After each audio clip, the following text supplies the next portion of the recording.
extremely learned, enlightened, and esteemed panel, and I'm sure that we are going to be way more learned about a lot of aspects of India, UK, and the Commonwealth by the end of this discussion. Just to sensitize our audience to the topic of discussion, we are looking at exploring synergies among India, UK, and the Commonwealth when it comes to trade and development. We have 5 different, varied, and very important perspectives present with us on stage, and we shall be hearing from them over the duration of the next hour or so. And with this regard, I would like to listen to the views of Lord Evans to start off with. So, how does the UK perceive India, and to a larger extent the Commonwealth, in the changing environment in your opinion? Thank you very much, and good morning everybody. I think this is a very momentous time, because it's taken us 3 years of intense negotiation to complete the withdrawal agreement with the European Union, and as you've just heard, we are hoping within the next 11 months to a year to have the trade agreement finalised with the European Union. That organic chemicals, when we talk about the investments of India and the UK, organic chemicals and specialized chemicals are a major source of the investments. In fact, they are the 10th largest investment when we look at industries, contribute to about 2.3% of the total investment. Being a founder and the chairperson of such a prestigious company like LK Chemicals, do you believe that you are more tempted to work with the UK seeing the current climate? Yes, I think first of all, working with UK brings a lot of ease to us. First of all, because of the English language and sort of type of mannerism which we have learned through our life, is far more easier for us to deal with England, British sector than West European. So one of the happens to be the reason happens to be the language also. But more than language, it's the way we are comfortable with each other in terms of joking and talking to each other and making each other comfortable. I feel that in the current scenario of how much we are actually invested, this lot bigger potential exists. Because performance chemicals requires a very extensive interaction between people, between the customer and the vendor.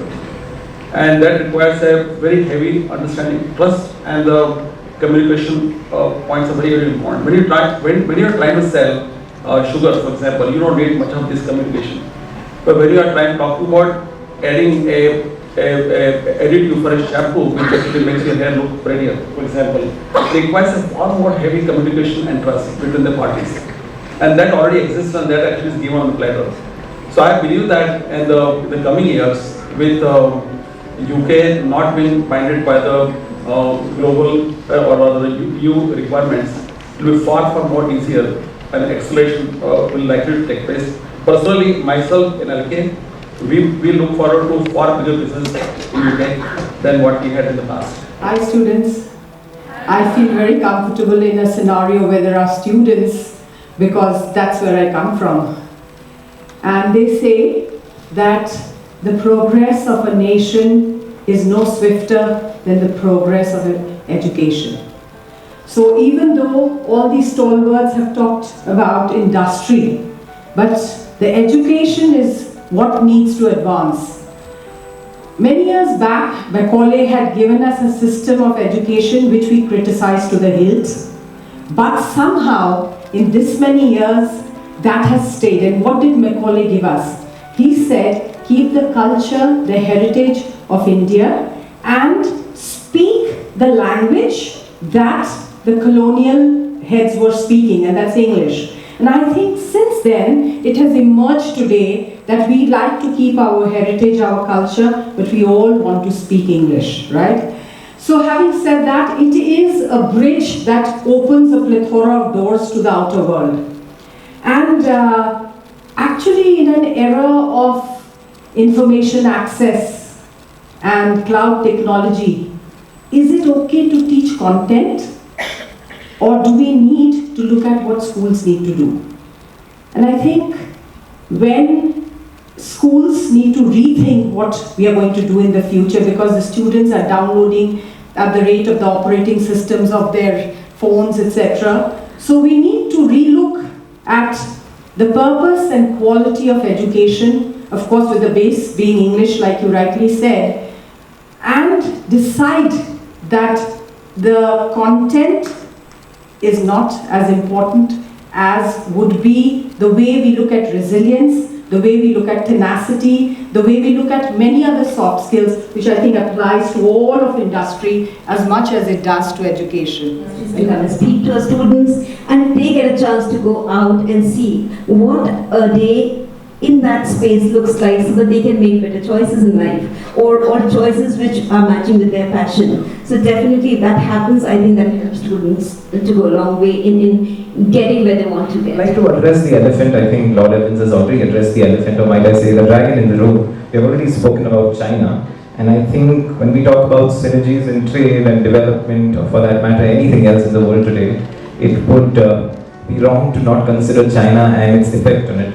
Today, UK is trying to become a manufacturing hub as well in many ways. We were talking about this informally yesterday. Lord Evans was talking to us about how, especially when we talk about aircraft parts, the United Kingdom seems to have an advantage over most nations. But when we talk about financial bottom lines, at the end of the day, it's very difficult for most countries to match China. And for that matter, today, Vietnam, Bangladesh too, and Thailand, which have become other sectors of manufacturing. How do you believe that the United Kingdom would be able to tackle such challenges, which might I say are very difficult to overcome when we look at it from a financial bottom line perspective?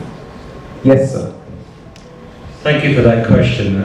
It links me to one of my roles, which is I'm chairman of the Institute for Collaborative Working. Now, what is that? What is collaborative working? Collaborative working is a development of partnerships. In fact, when we were originally formed, the company, the organisation, was called Partnership Sourcing. Well, we've developed that now, and collaborative working, it has become an essential management tool internationally. And I was saying earlier that our Ministry of Defence, for example, will only accept tenders from companies that have the accreditation, which is an ISO standard, 44001, you'll never remember that, which is an important standard for expertise in collaborative working. That's working in partnership, working together, working transparently, and with a no-blame culture.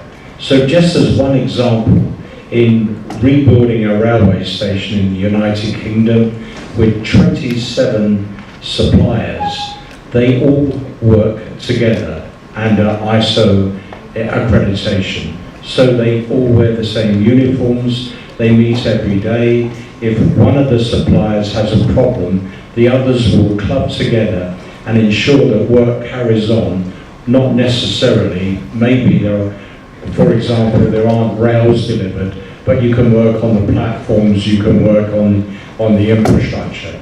So it saves a lot of money, it's much more efficient, and it gives the UK a distinct advantage in working with other countries. And I'm pleased to say this is spreading. We have already accreditation in Australia, New Zealand. We're working with India at the moment. We're in the Baltics, and obviously France, Germany, and the main European countries. So I see this as part of our opportunity to develop more international trade. When I was running my large company, which was called Centurion Press, something like 25% of our turnover was exported. That when we talk about the manufacturing sector in India, it tends to be a laggard when we talk about delivery.